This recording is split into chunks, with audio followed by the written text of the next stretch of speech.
Hey everybody, this is Kerry Steller of MMA UK, and we are live here with Josh Rosenblatt, and we are about to discuss his amazing new book called Why We Fight.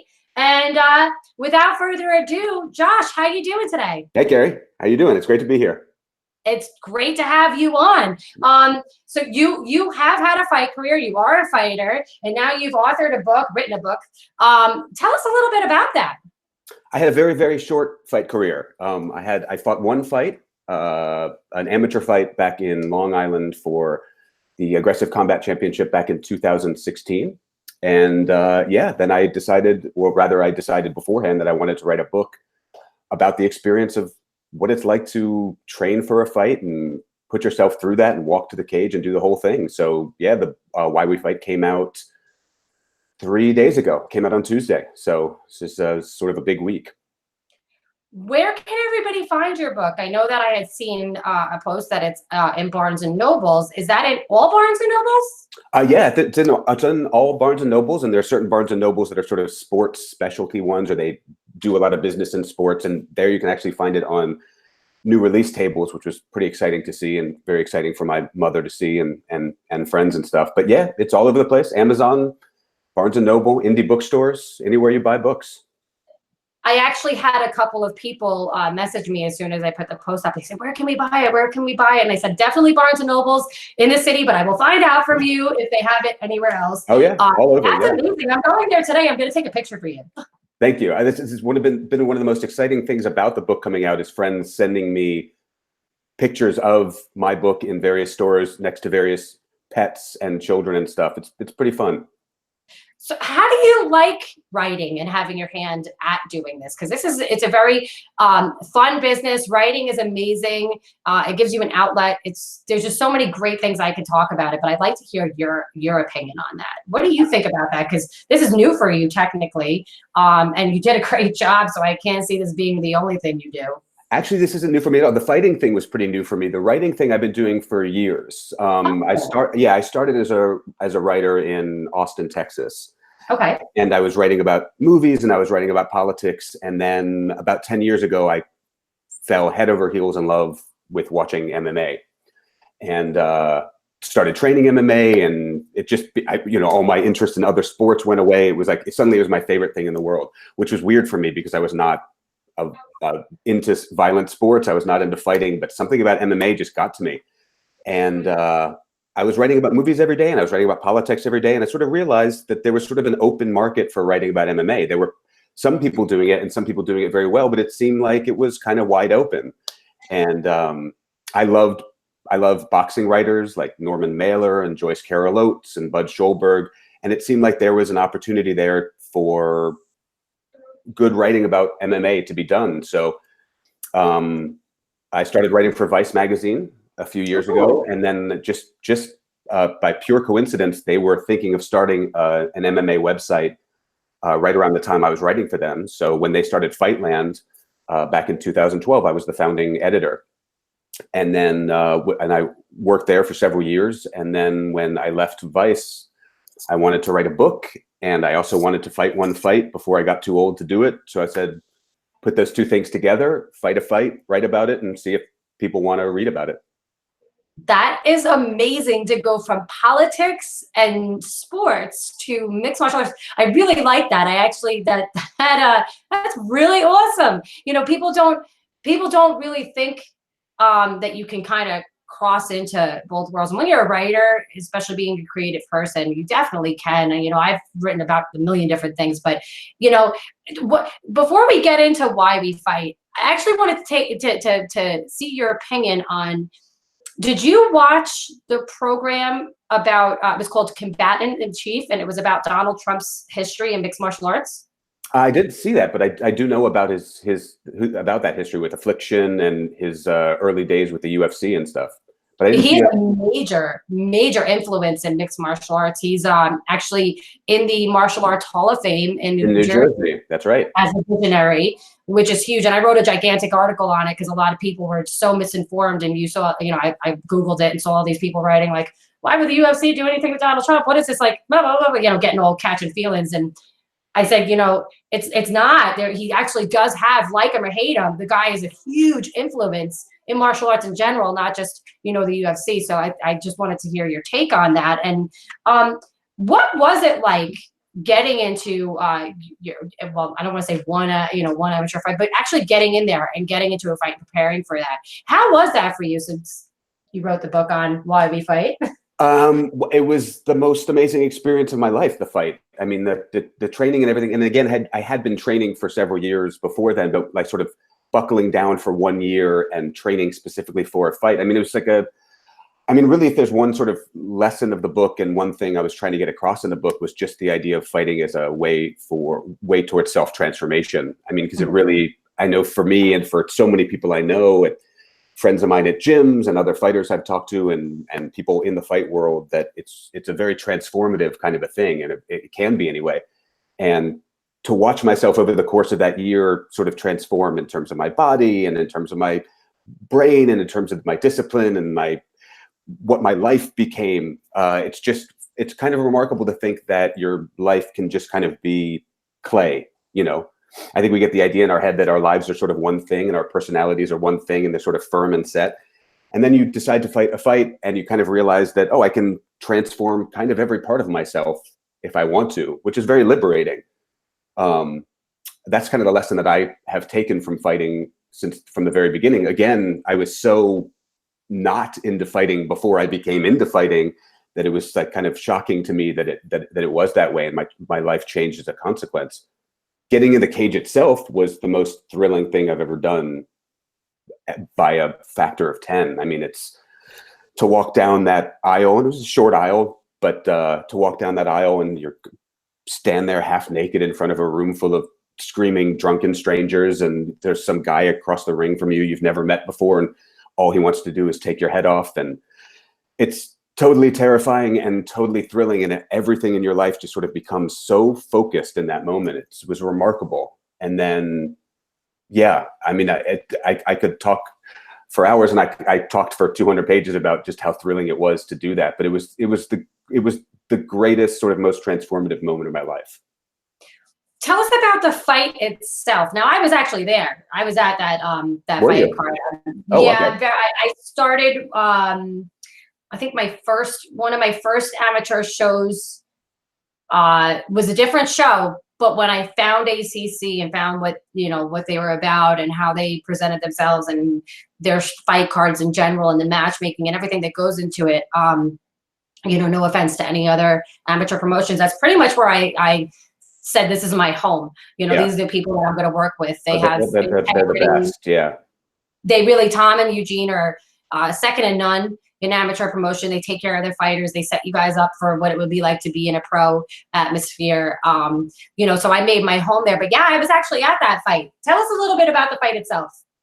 Sure. But yeah, you're absolutely right. Tom and Eugene are the best. And again, like I was talking to Tom the other night, actually, he put me in touch with you, and it's an interesting thing to talk to a person who gave you the opportunity to have the most thrilling moment of your life. Like, I've kept hitting him with thank yous. I think it was embarrassing after a while, but no, it's not. Tom loves that shit. It was gushing. The fight was amazing. I fought this guy named John Potts, who was a local Long Island fighter, and the fight took place out in Westbury, Long Island, on a freezing cold night. I think it was 6 degrees that night. And yeah, we went one round, and he's a grappler, and he grabbed me very early, and he had me up against the cage almost immediately. I think about 9 or 10 seconds into the fight. And here I am. He had hit me with a punch or two, and it was so shocking I'd sparred many times, but here I am for the first time in my life getting hit out of like malice by someone I don't know. And I was so shocked that he had the time to grab me and throw me against a cage. And I remember thinking to myself, he is much, much stronger than I am, and I am in a lot of trouble. And I just could not get him off of me. He really was. He was just physically much stronger than I was. And that was a very harrowing moment when I realized this might be the worst couple of minutes of my life here. I might get really humiliated in front of a bunch of strangers and everyone in New York who loves me and knows me. But thankfully I was able to hold on and prevent him from taking me down, and we were able to have a better fight after that point. I was allowed to get my licks in at that point. Which is awesome, you know. I mean, at the end of the day, to hear this from somebody that, you know, that was your only fight, and you have no intentions of fighting again? No, I can't do it.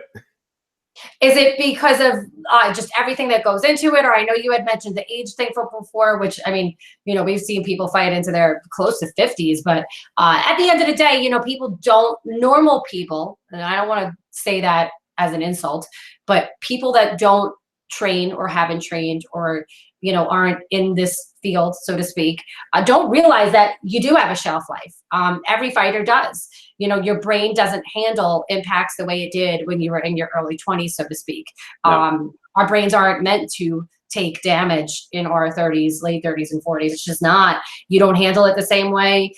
We saw what happened to Chuck Liddell with Tito Ortiz. You know, their last fight, Chuck Liddell beat Tito the first 2 fights and gets demolished because he's way up there, you know? So I think that's really amazing, so to speak, that you figured out that, like, you know, you wanted to try it once and you had your hand at it and it was a great experience and you took something out of it, which is amazing too.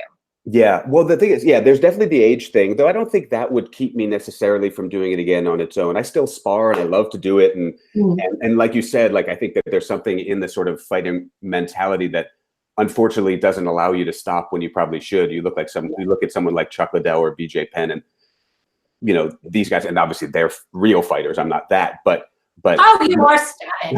But that, you know, that mentality of, like, there should be someone in a fighter's corner who says, I get to press the button that says you're stopping, but unfortunately they don't have that.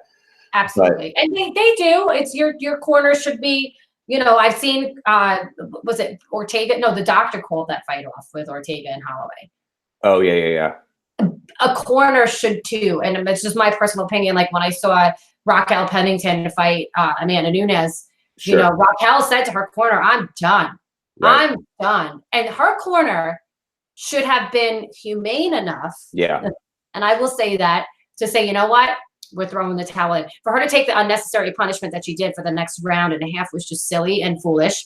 Yeah. And I think that's huge, you know? Yeah, no, I agree with you, especially with that particular fight. The interesting thing about it is that the sort of fighting mentality, that what is humane can get a little bit blurry sometimes, because you talk to a lot of coaches, you talk to a lot of fighters, and they'll say that humane thing is to, you know, let us fight. They'll say to a referee, don't stop it too early. Let us have that chance. Let us have the experience.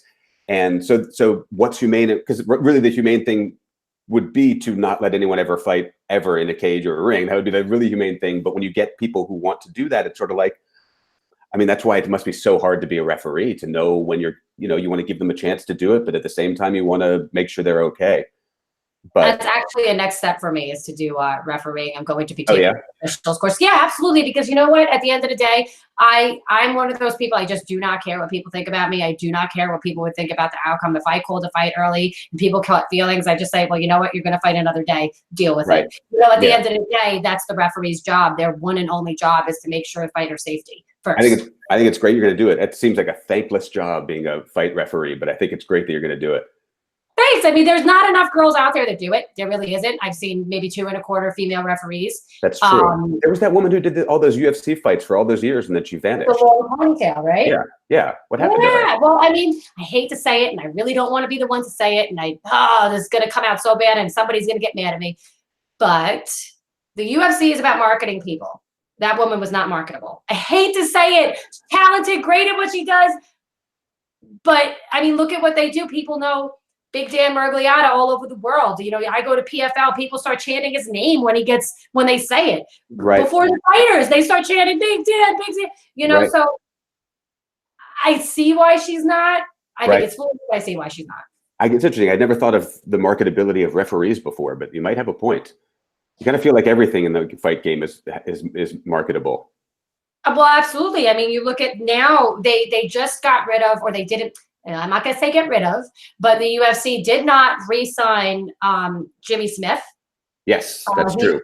He was their announcer that came over from Bellator, and, you know, it's greener pastures aren't always greener. And I would have implored him to stay with Bellator if I was in his inside corner. I would have said, do not do it. Right. You're making a bad move, because they don't care. The UFC is a business. Right. The UFC is a money machine. That's the only thing that they're in there for, is to make money and to promote their business. And I get that. I get that so much. And they said to him, you know, we love what you did. We thought you were great, but we're going to go with fighters from now on. Oh, I'm sorry. We're going to go with fighters from now on, and that's going to be it. Right. You know, Yeah, that was a big risk doing that 1-year contract for him. That was an enormous risk. It was silly on his part. And again, if I was in his corner, I would have said, don't do it. I would have said, absolutely not. Don't do it. It's just not going to be a move. And it was a big risk, but you know what? He'll end up somewhere after that. Yeah, I think so. Absolutely. And I do love that they're going to be turning it over to the fighters from now on. You know, you'll still have Joe Rogan in there, but it's going to be fighters doing the fight interviews and doing, you know, the after fight interviews, which I think is pretty cool. And I think that says something for anybody who wants to sign with the UFC or with an organization, that, hey, you know what, after your fight career, you will still have a career if you want. Yeah. No, there's a good potential. And a lot of the fighters like Cormier and Dominic Cruz, some of them are very good at it. Absolutely. Is that something you would consider doing one day? Sure. I'd never thought about it until this very second, but yeah, that sounds like fun. It sounds hard. Like, it's one of those things where I think people think they can do it, and then they get in that chair and suddenly you freeze. But I think it could be a lot of fun. It is. And it's, you know, I have to say, you have to be knowledgeable to sit there and commentate without a question. And you do have to be, you have to be like really knowledgeable to commentate, because you have to know everything they're doing. That's why I love Joe Rogan. He's the best color commentator ever. Right.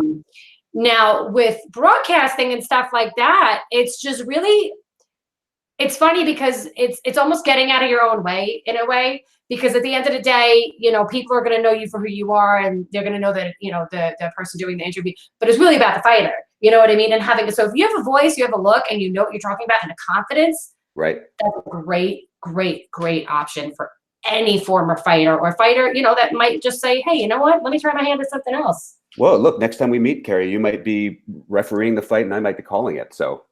That would be awesome. Could you freaking imagine?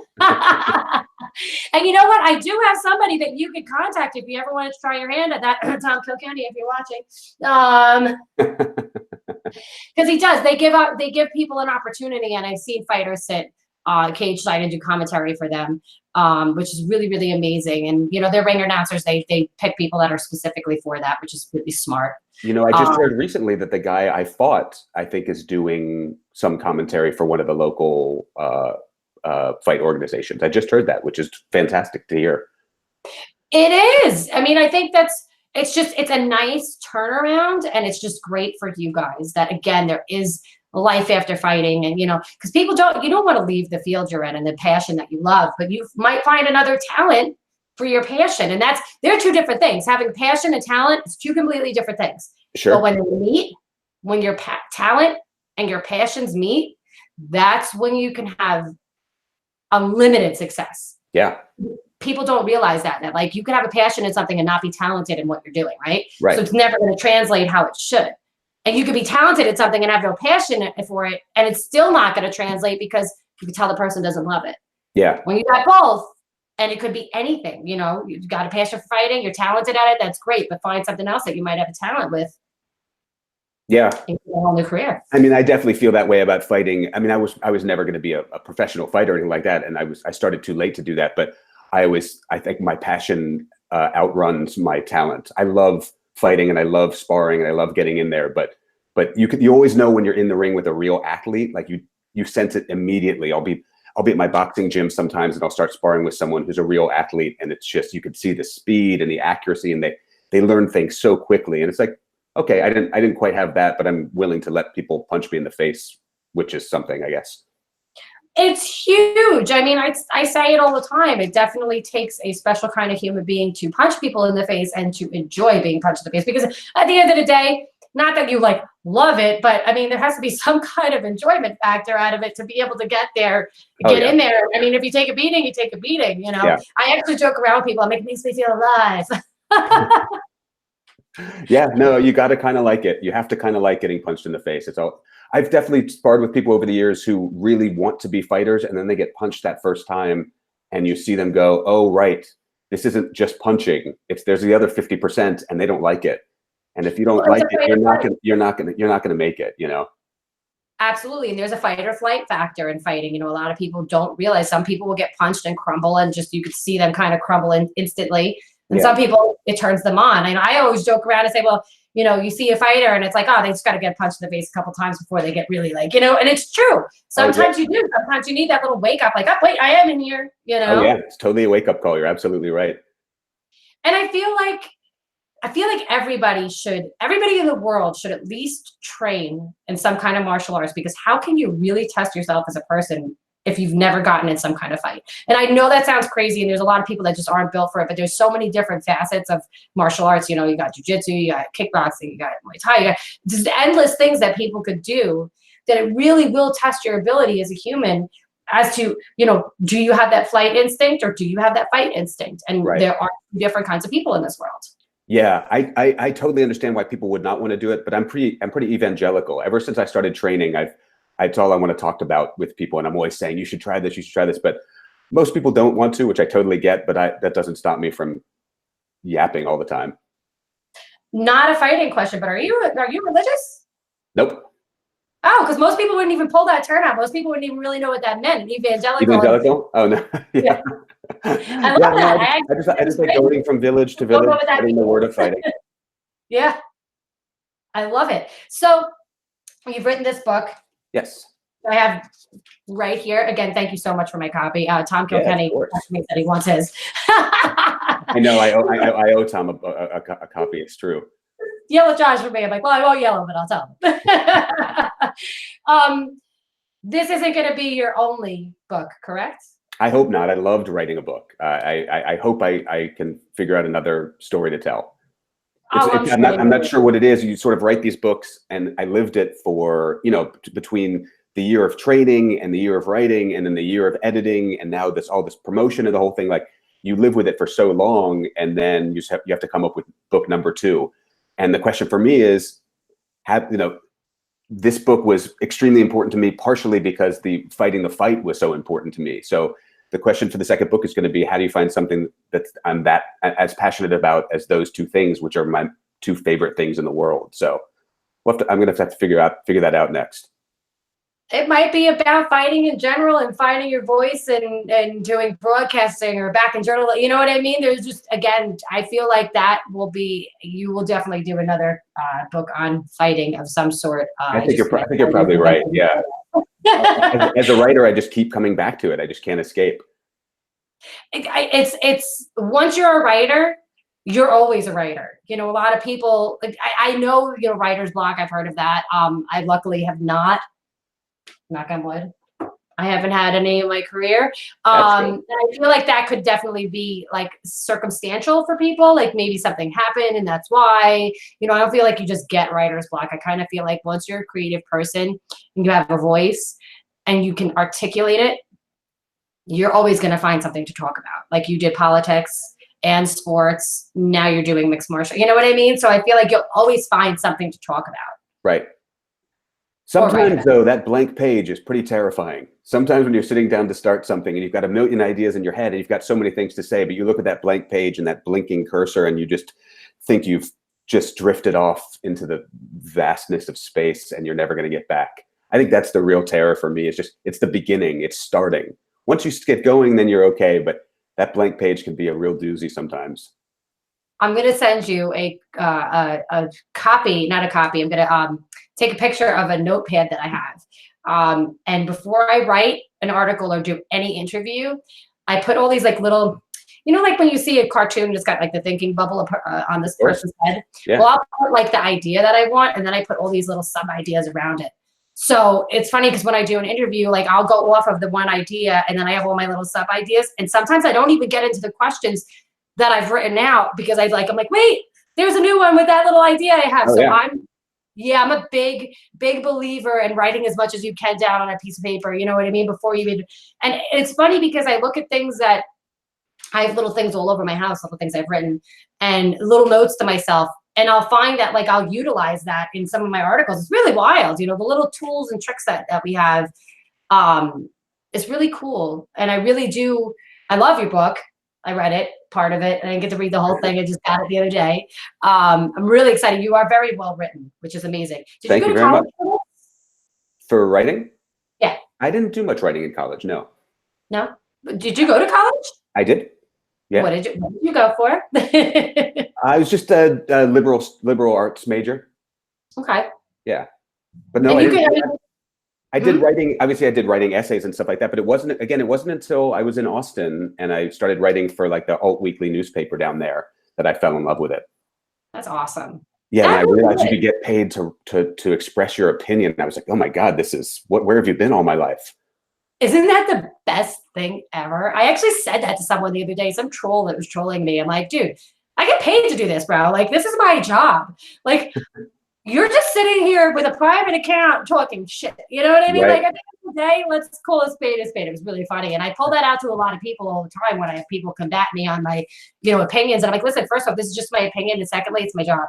Right. Like, get mad at it. I'm fine with that. So do you feel like it's part of your job description to engage with people, with commenters? Is that sort of, do you feel like you write and you do like a show online, but you feel like it's part of your job to deal with trolls and deal with critics and that sort of thing?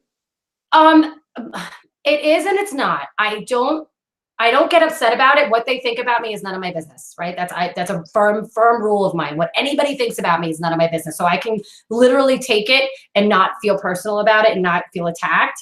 But engaging with someone shows that you're real. Right. So for me, when I get comments and stuff, people get shocked when I write. I've literally like personally messaged people like, yo, listen, Right. quite a few times. And they're like, oh my God, you're a person. I'm like, no, I'm a real Yeah. person. And I will say something back. Like, this isn't no keyboard warrior life. So yeah, Right. no, I feel I do have an obligation to That's interesting. interact.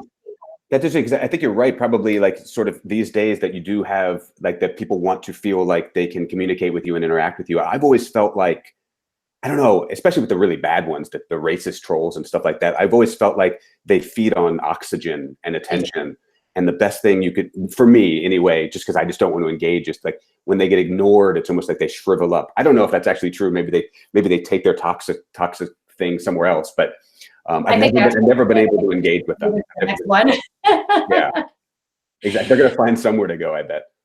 And there is an extent that I will not comment on. There's a certain, when people take it to a different level, I literally will leave the conversation. I've pulled posts off of Facebook because I've seen people get like really irate, and I'm like, listen, this is not what I'm not trying to get people in a fight. I'm not trying to, fight somebody, even myself, on it. I just want to, I like to engage with people. I like people to think about things and like, oh wow, I never really even, that didn't dawn on me. So Right. I kind of put things up that are pointed, and even like when I write, I want to see what people think about it, so I like that end of it. All right. You seem It's to be, different. you don't seem like a shrinking violet. You seem to like to engage with people. So I can see that. Yeah, I can't imagine you step down from a fight with a troll. not once, never. I am like the girl that I literally like verbally beat down somebody over talking shit about my team the other day. It was great about my team with MMA UK. I literally verbally beat this dude down, but in the nicest way. It wasn't even, I didn't curse. I didn't need to. It was cunning and smart. Right. And I feel like as a professional, and I'd like to consider myself a professional, I can do that and not have to, like say some really nasty stuff, because everybody can do that. Sure. Everybody could go, oh, you're blah, blah, blah, so I just like to, I really do. I like to make them think about it. Like, oh, wait. Yeah. I like that. And we end up being nice to each other after. Every troll that I've ever trolled back has like messaged me personally, been like, thanks, man. I really appreciate that. Right. They just need a little attention, a little love. And it's everybody likes a little attention. Everybody likes a little love. Now, Maybe that's all the trolls need, is a little love. Facts. Speaking of attention and love, are you going to be doing a book tour of any kind? I don't know yet. I'm not sure. I think there'll probably be some readings coming up at some point. It's all very early in the process. Again, it came out Tuesday, but right now I'm not sure about that. I think I would like to go to some gyms and go to some. I think I might go and do like sell some books at an ACC event at some point. I think it would be cool to hang out at places where fighters and fight fans are, because yeah, I mean it's a book. I think everyone I've talked to who I know who is a fighter who has read the book, it's it speaks to them. You know, I mean, it's first and foremost, it speaks to people who have done this before. So I don't know what the tour thing is going to be about, but I don't know. I'm going to be on NPR. I'm going to be on the radio in a couple days. So it's kind of happening. It's really fun.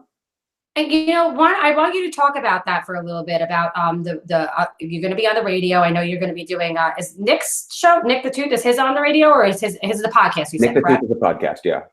Talk about that, because a lot of people, from I think it was Looking for a Fight that Dana White did with him. Oh yeah.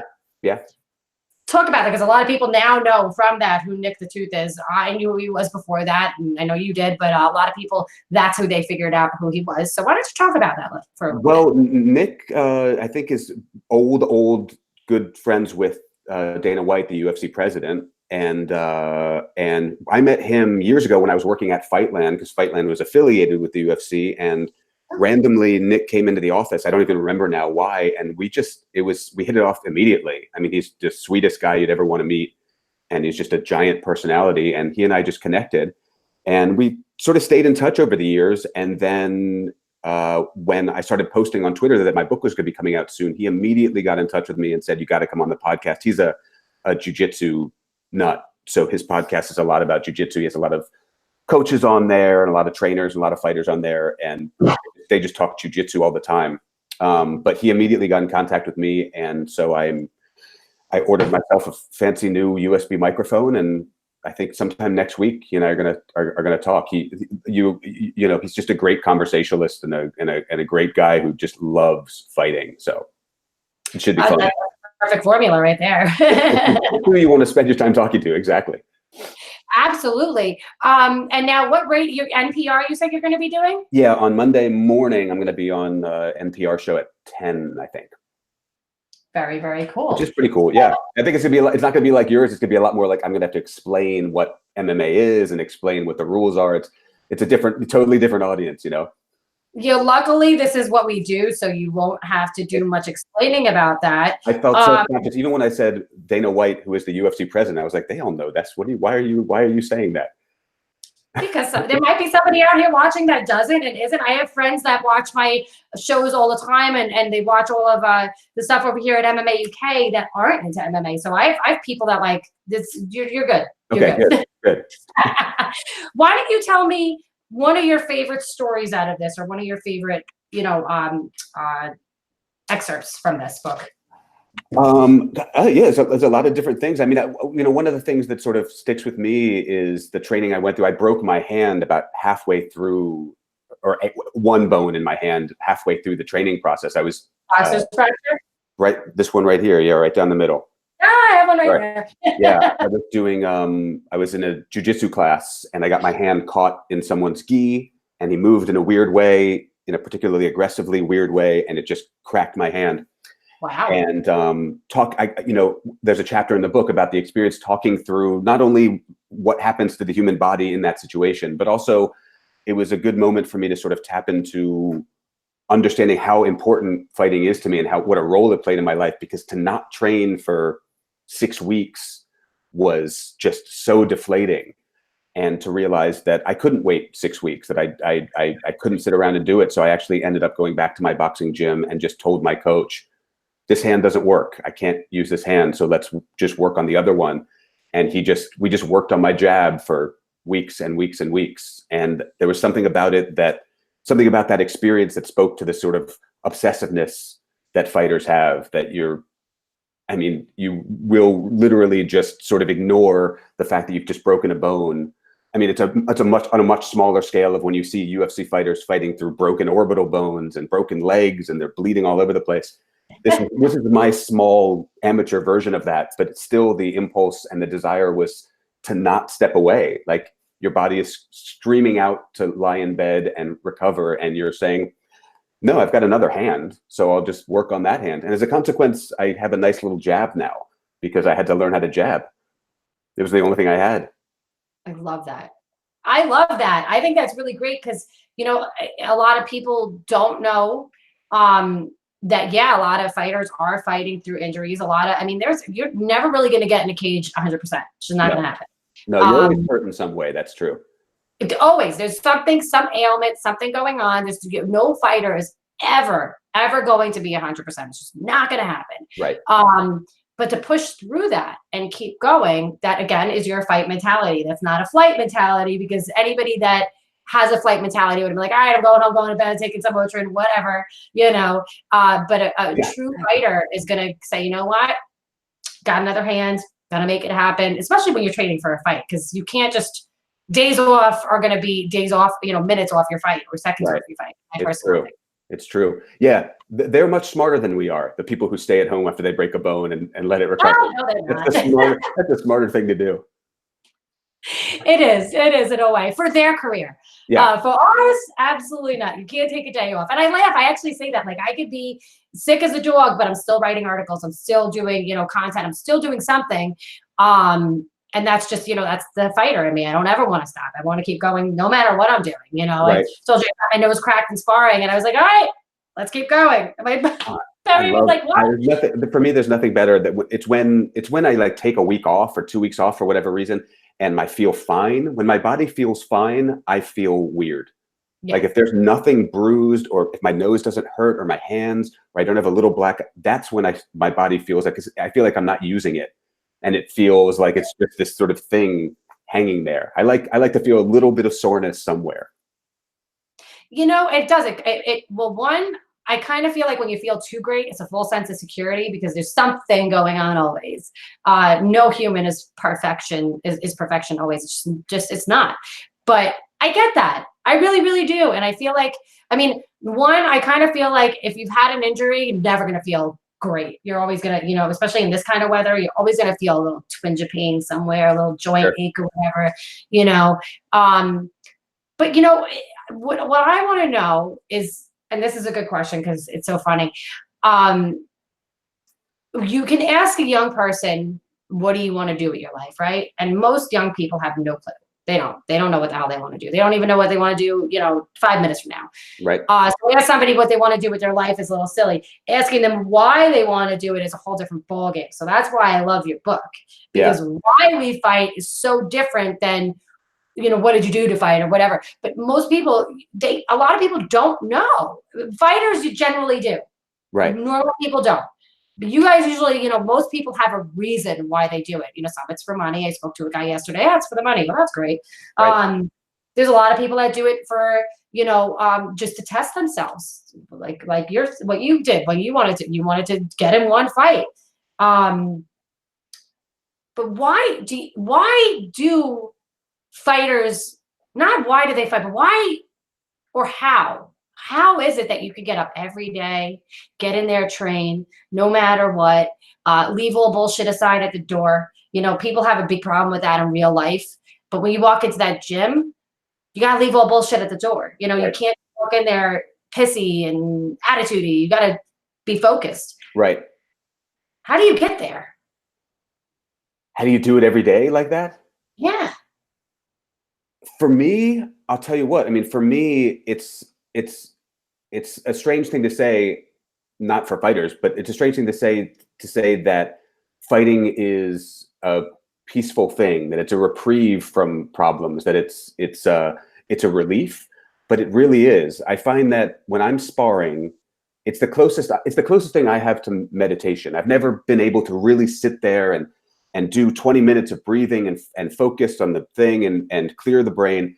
I respect the hell out of it. I just never really been able to pull it off. You get me in a sparring situation and suddenly you have to you can't think about what's going on in the world. You can't think about your finances. You can't think about politics. You can't think about your relationship, because if you do, you're going to get hit in the face. It requires so much focus that it becomes, for me, like a meditative activity, because I mean, all meditative activity is just clearing your mind of anything but one thought. And I just find fighting to be ironically a remarkably peaceful thing to do. And when I don't go to the gym, I find that the troubles of the world start to bang at the gates. And the best way to keep the troubles of the world away from my gates is to get in a ring. That's what it comes down to. I just feel at peace when I'm doing it. there's something huge to be said for that. Most people wouldn't look at it like that. And that's, unless you've been, trained or, you spar, yeah, you wouldn't really get that. And, that's a really good way of putting it, because I can't meditate. I've tried so many times. I've actually like gotten up dizzy from it because I just don't, it's not in me. I'm a very active person. I have a big ball of energy. So for me to sit there and calm my mind too much, it just doesn't work. Right. But yeah, I always felt a peace whenever I was walking into that gym and I knew I was going to be sparring that night. And I got to tell you, that's when people ask me, what do you miss the most, from your injuries and stuff? And I absolutely miss being able to spar and hard spar. And it's only because, I'm limited with what I can do with my arms, and it makes me a little nervous. And that's a big problem too, because of my injuries that, I couldn't do jujitsu again because I'd be too nervous and too apprehensive, to get hurt again. And I know that's how a lot of people do get hurt. So at least I have that wherewithal to go, you know what, not for me anymore. Kickboxing, I probably will start doing again sooner or later. And I'm old, so I would do it for fun. Yeah, you can't stay away too long. If it's in you, it's in you. 4 years has been a very long time. Oh my God, how do you do it? I couldn't do it. This is the only thing that I have that's kept me sane, is being able to interview people and write articles and still stay in, the world that I love so much. Yeah. That this is what's kept me sane, because at the end of the day, it's very, very hard not being able to get there. And I'm a natural athlete. So for me to not be able to do anything, I could still, shit, let me tell you, I jokingly threw a kick at my friend the other night and I was like, I could kick you right in the chin. He's like, yeah, no way. And I'm like, no, I really can. And I threw a kick and it just like went right past it. And he's like, dude, you didn't even stretch. I'm like, no stretching. And I got jeans on. That's pretty good. So I might not be able to beat you up with my arms, but I could sure as hell kick you in the face. There you go. That's a good weapon to have. It's the best weapon to have. It's the best weapon to have. People don't expect the kick in the face. No, not even a front. It's funny because I did it like I threw a crescent kick, but I actually threw a front kick at one point too. And my front kicks are pretty incredible. And I laugh because I said most people, you would never see that coming. Most people aren't prepared for, any kind of kick. They're prepared like that you might take them down, and they're prepared that you might punch them in the face. Not that you're going to kick them in the face. So I got that going. Right. Yeah, that's a very good thing to have. I'm not flexible enough. I've never been able to do a head kick. Really? I'm very good at leg kicks, which I think I love leg kicks. They're super effective, but I've always wanted to be able to do the Taekwondo kick. It gets up there in half a second. It's at the guy's nose, and I'm not that flexible. Never have been. It is. It's a very big agility thing right there, and it is. And I've always been like super flexible, so that definitely bodes well for me with being able to kick. And I actually said to somebody, I was thinking about. But I always used to laugh at Taekwondo and stuff when I was a kid. But that was something that I might want to do, only because that's really what I can use is my legs. I can utilize more than anything.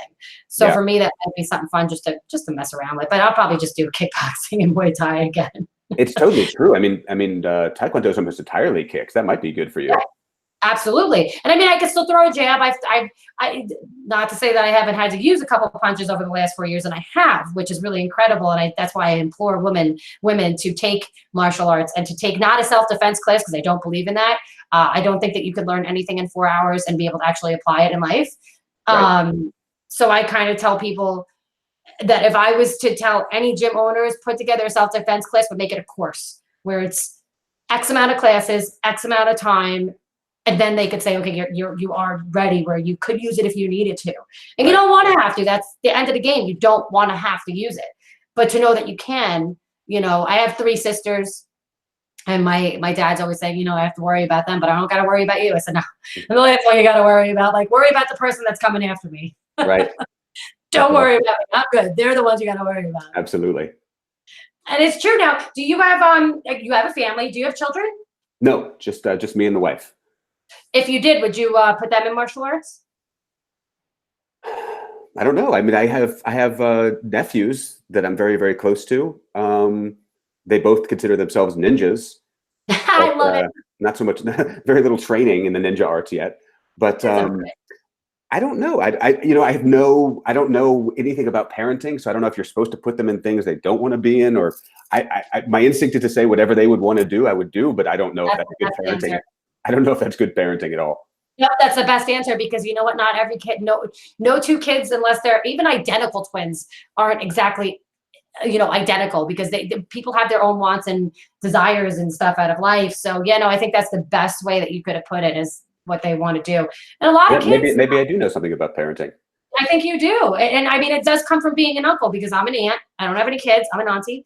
And, my nieces, it's so cute. They come over and they throw punches at me, kicks at me, because I make sure I'm like, nope, that's not proper. So that's my job, is to teach them how to properly use it if they have to. And they both of them know. They will never, ever, ever use that I've taught them how to fight. They won't, because they know not to use it.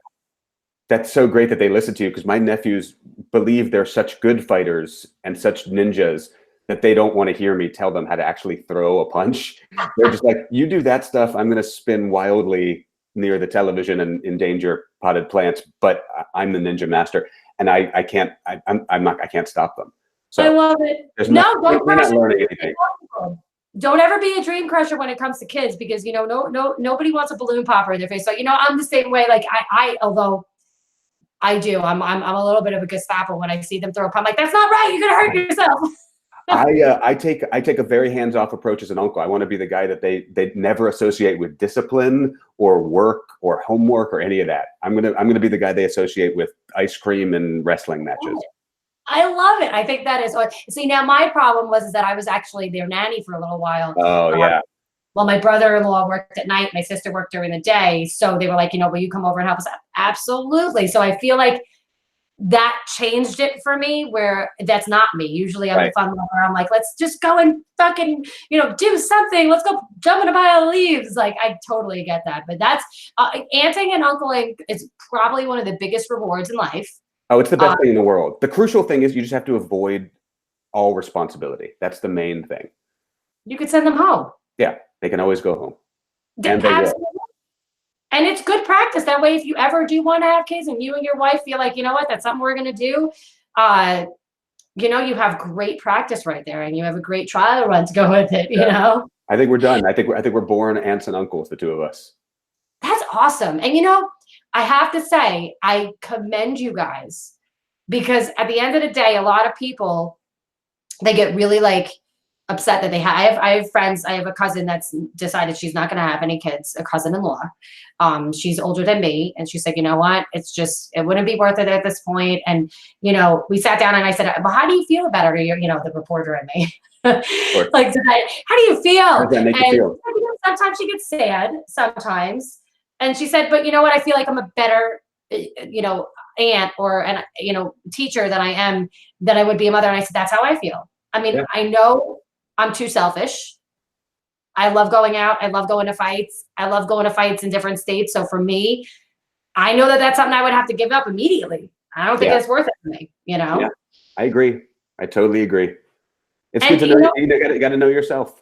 Absolutely. And that's commendable, because at the end of the day, you can then go, well, if you want to get in a fight again, guess what? You can, because you don't have to worry about that. You're going to be a dad and you have to, be that forever. You could go and say, well, you know what, if I want to throw my hand at this again, it's not like I got to worry about, like, God forbid something happens and, the kids aren't going to have, a roof over it. I just think that that's really awesome. And you do have to know yourself. And I think that might come from, fighting and training.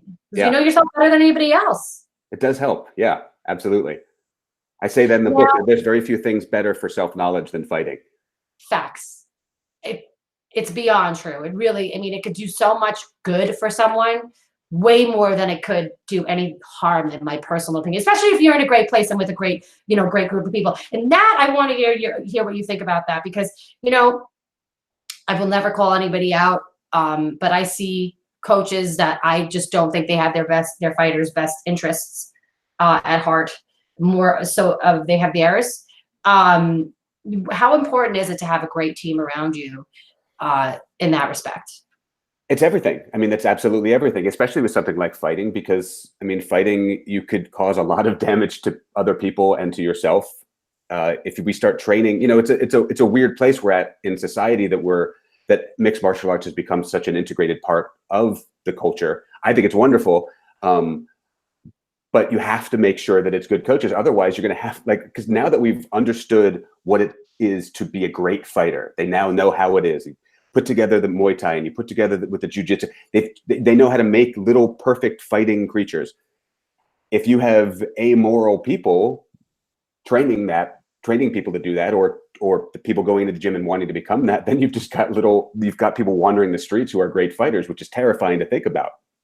The thing that I love about fighting, and has always been my experience, which is always, it surprised me at first, but has always been the case, is some of the best people I know are in fighting gyms. Like, I've never had a bad experience in a fighting gym where some broy guy wants to prove himself. I mean, you get guys who sometimes they come in and they're a little bit showy at first, but I've always said the great thing about fighting gyms is they're self-regulating environments. There's always someone in a fighting gym who can beat you up.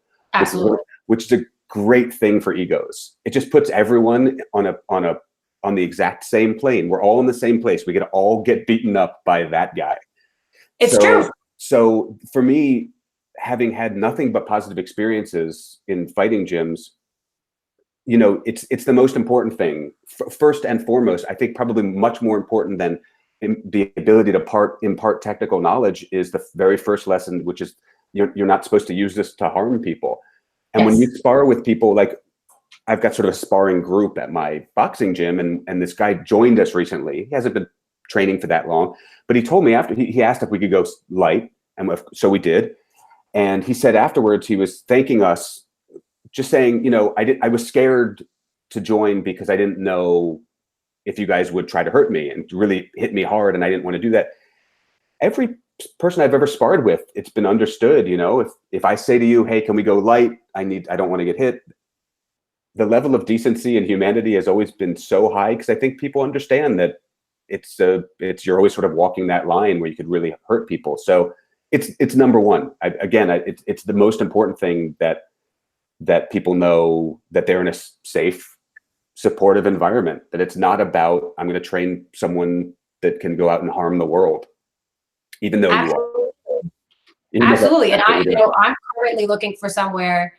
I have a couple places in mind, and most people, that I've contacted know who I am, and they, I'll tell them I have all these injuries, and really not a lot, but just my shoulders are in, bad condition. And I've had surgeries, so this is as good as they're getting, which better than nothing. Right. But everybody said, like, don't worry, we know that you're injured. We'll take that, and we won't put you in a situation where you're going to hurt yourself or, get hurt.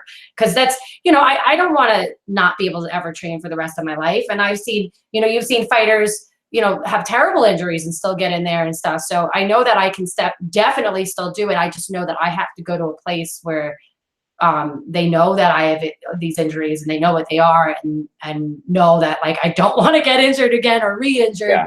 So let's just keep this more for me, more for being healthy and having a workout and being able to, and really that's what I'm looking at it as now, because I'm never going to compete again. It would be foolish on my part. And I know that, just because of the injuries I have, I don't want to get any more, Yeah. Yeah, absolutely. I mean, it's kind of humanity 101. I mean, it's just sort of don't do no harm. It's just, in a fighting environment, you just have to be more aware of it. But again, I've heard horror stories, but I've probably trained for long periods of time at, I guess, 4 gyms now. And I've literally never, ever been in a bad spot where some asshole decides that he's going to prove to me what a man he is. I've just never experienced it. That's amazing. I mean, that's huge. You have to be comfortable. And I mean, we have about 8 minutes left on this broadcast. Yeah. So I want to, talk about where you train and who you train with before we get back to your book. Sure. Well, when I was training for the fight, I was doing MMA at Renzo Gracie's in Manhattan and in Brooklyn. Okay. And I was doing my boxing at Gleason's, which is an old class. Oh, you trained with a bunch of my friends. Go on. Oh yeah. In Brooklyn, yeah. I train with real guys. It's great. Yeah, all my people train over there, so all my friends over there. Oh, good. I wonder if I know them. Jennifer Duguin, she's over. She trains at. I know she's trained at Gleason's before. She trains at Renzo's. Okay. Heather Hardy's over there too. Oh yeah. Sure. Yeah, Gabby Dolphin's over there. My problem is that I'm just terrible with names, so I probably do know them and can't place them. Yeah, but and now after the fight, I just decided to go for I needed proximity, because every day I was dragging myself into Manhattan or way up into northern Brooklyn to go to the gym because I had to. It was for the fight, But after that, after the fight was over, it's like, I just want to find a gym that's close by. So now I just do boxing at Sweatbox, which is in Sunset Park, Brooklyn, which is great because they love to spar. The boxing guys love to spar, and I love to spar with them. And I get to go with these 20-year-old kids, these 18-year-old kids who have like, they're going to go pro. And I just get to be the old guy with I'm just a giant target. It's target practice for them, but I love it. It's the best thing. If they see me coming, they just like, it's like in the cartoons when a hungry person sees someone and they turn into like a turkey leg. These young boxers, man, they see me coming and they're like, I'm going to have fun with that guy. I love it. And I think that's great. I mean, one, you're helping people with their future careers. You're staying in what you love and staying in shape. And that's a huge thing. You see people get older. My gosh, I'm probably a little older than you. And I see people that I went to high school with here and there. And, I'm a competitive pool player. So I see a lot of people still in that field whenever I go and shoot a game. And I'm like, man, I see people that are just so out of shape. And I've actually told quite a few of my friends, like guy friends of mine, like, they're like, oh man, I really need, I'm like, well, why don't you go take a kickboxing class, take quite a few of them, sign up in a gym. Cause at the end of the day, that's the best workout you're ever going to have, bar none. You could sit on a treadmill for an hour and not get the workout that you're going to get in 3 minutes sparring. It's just a fact. Right. It is. I mean, it's beyond fact. I used to, when I kickbox, I trained at Spartan Gym. Well, I don't remember the name of it, but it was called Spartan something out in Westbury, right? Yeah. When we walked in, it was just a huge, dank looking gym. And in the back was the boxing gym. And it was just this old looking boxing ring. I loved it. I thought it was great. I thought that was like the best times of my life. And you don't need a fancy place, but it doesn't really matter. And I tell them, I'm telling you right now, no, that treadmill will not do what kickboxing will do for you. And, I have another friend that I'm trying to convince to do that Whip to Warrior program. Yeah. And he's like, I don't know. And I'm like, listen, what's the worst that can happen? You don't like it? Right. Find out it's, that's not what's for you. Okay. So then you don't do it. I said, but I think that you should. I think one, you're going to get in shape, and two, you're going to know what kind of person you are. Yeah. Have you talked anyone into going into fighting? Not necessarily talked anybody to go into fighting, because I don't want to be mean to any of my friends. I love them dearly, but none of them, I don't think any one of them are really a fighter. I have a friend that jokes around. He's like, oh yeah, I'm no slouch, blah, blah, blah, I'm like, listen, I was like, you've street fought, you know what I mean? There's a whole different ballgame when you're talking about skilled people. Right. But I have taken a couple of young up and comers under my wing and, help them out in that way. And, with marketing and stuff that I can. I've had a couple people tell me they might leave the industry, and I've, told them like why they shouldn't. And it's a tough industry, at the end of the day, fighting is tough.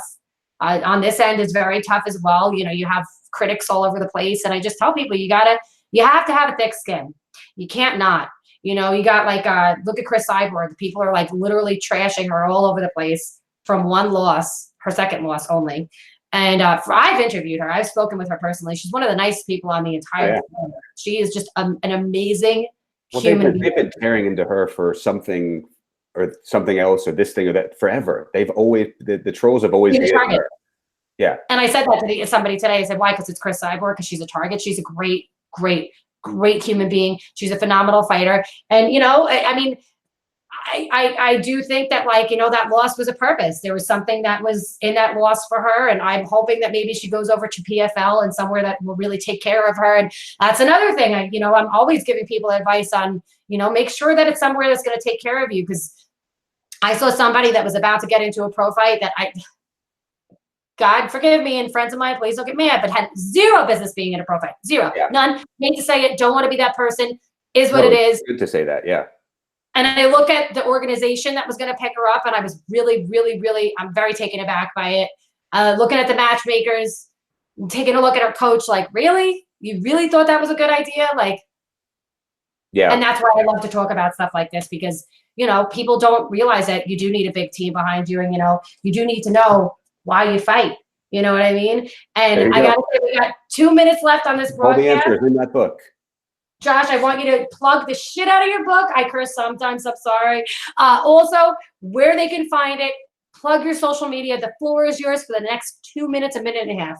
Okay, yeah, that you should absolutely, if you like fighting at all, and I imagine lots of people listening to this, I mean, this book was made for you. I mean, it's a really a sort of philosophical and emotional and aesthetic and examination of what it's like to get in there and to do it and to fall in love with it and to want to transform your life by being involved in it, whether it's watching or doing. And if you're not into fighting, and I think everyone deep down somewhere in there, because I was one of these people, is always a little curious, even if you're Absolutely. not on the surface a fighter and you've never expressed interest in it. I think it's something that we as human beings do, and therefore it's something to be fascinated by, because it's always been a part of us, and it's always there, and it's always evolving, and it's always changing, and it's great and brilliant and awful and repulsive, and it's everything that a great subject should be.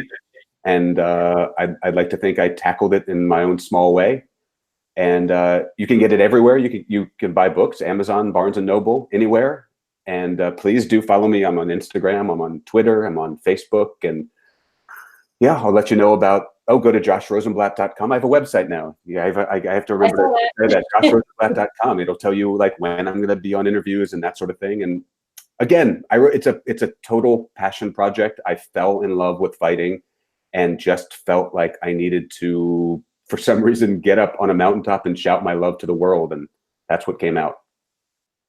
It's amazing. And Josh, thank you so much for taking an hour out of your day to talk to me about your book and your fight career and everything that you have going on. You're an amazing person. I think your journey has been great. I'm really, really, really excited for you and excited about this book. And I definitely look forward to doing more interviews with you in the future, maybe linking up and doing some podcast work, since you should do the broadcasting. That would be a great thing for you. I would love it. I would love it. Carrie, it's such a pleasure to talk to you, and thank you so much. You're my first interview for the book. So this is a huge day. I'm honored. Number one. Yeah. So thank you so much. I am honored. Thank you. And again, I will put your social media handle and everything. And I look forward to speaking to you again and seeing how this book takes off. And I couldn't be happier for you, Josh. Thank you so much. Thanks. Okay, let's stay in touch. You got it. Have a good one. Bye. Take care. Bye.